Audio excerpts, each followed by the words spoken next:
성경에서 하나님은 자신을 스스로 있는 자라고 소개하십니다.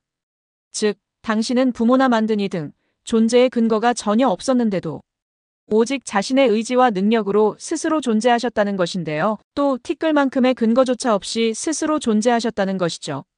그래서 하나님에게는 자신의 의지와 능력이 곧 존재의 근거라고 말할 수 있는 것이고요. 이처럼 하나님이 먼저 자신의 의지와 능력으로 스스로 존재하셨기에 이 세상이 존재할 수 있었습니다.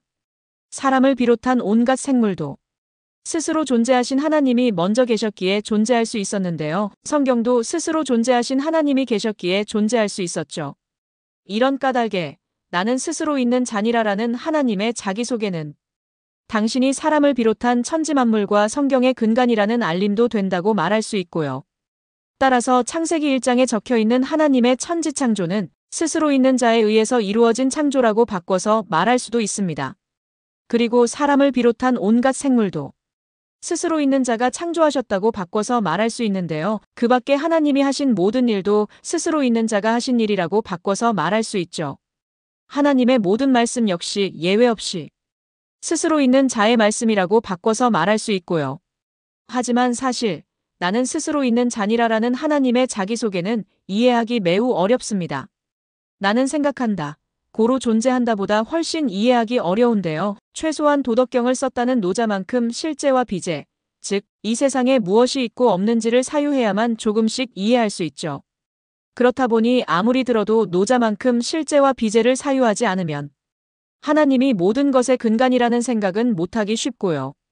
노자만큼 실제와 비제를 사유하지 않는다면 사람은 성경에 이와 같은 하나님의 자기소개가 있다는 사실조차 모를 수도 있습니다. 성경을 수만 번을 읽고서도 모를 수 있는데요. 혹은 아무런 의미도 발견을 못한 채 번번이 바람처럼 스쳐갈 수도 있죠. 심지어 허황된 헛소리라면서 조롱만 마구 할 수도 있고요. 아무튼 아무런 존재의 근거도 없이 자신의 의지와 능력으로 스스로 존재하셨다는 하나님의 자기소개에는 당신에게는 아무런 모순이 없다는 뜻도 담겨 있습니다. 한마디로 하나님은 완벽하시다는 것인데요. 좀 더 정확하게 말하면 사람이 결코 상상도 할 수 없을 만큼 완벽하시죠.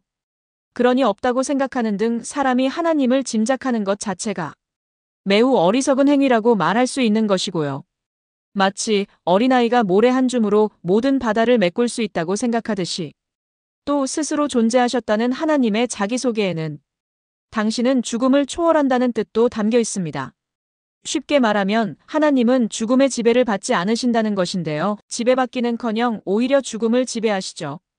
이런 배경이 있었기에 예수님은 말씀하신 대로 죽음을 뚫고 부활하실 수 있었던 것이고요. 이뿐 아니라 나는 스스로 있는 자니라라는 하나님의 자기소개에는 당신의 모든 피조물도 덩달아 죽음에 지배받지 않는다는 뜻도 담겨 있습니다. 그래서 사람도 원래 죽지 않고 이 땅에서 영원토록 살 수 있었는데요. 하나님이 아담에게 하셨던 선악을 알게 하는 나무의 실과는 먹지 말라는 경고에 담겨 있는 의미 중 하나가 이것이죠. 여호와 하나님이 그 사람에게 명하여 가라사대 동산 각종 나무의 실과는 내가 임의로 먹되 선악을 알게 하는 나무의 실과는 먹지 말라.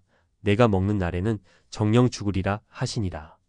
예수님이 죽은 나사로를 부활시키실 수 있었던 이유도 마찬가지이고요. 이처럼 성경에는 나는 스스로 있는 자니라라는 하나님의 자기소개를 이해해야만 비로소 이해할 수 있는 구절이 많이 있습니다. 따라서 스스로 존재하셨다는 하나님의 자기소개는 성경을 푸는 열쇠 중 하나도 된다고 말할 수 있죠. 편마락당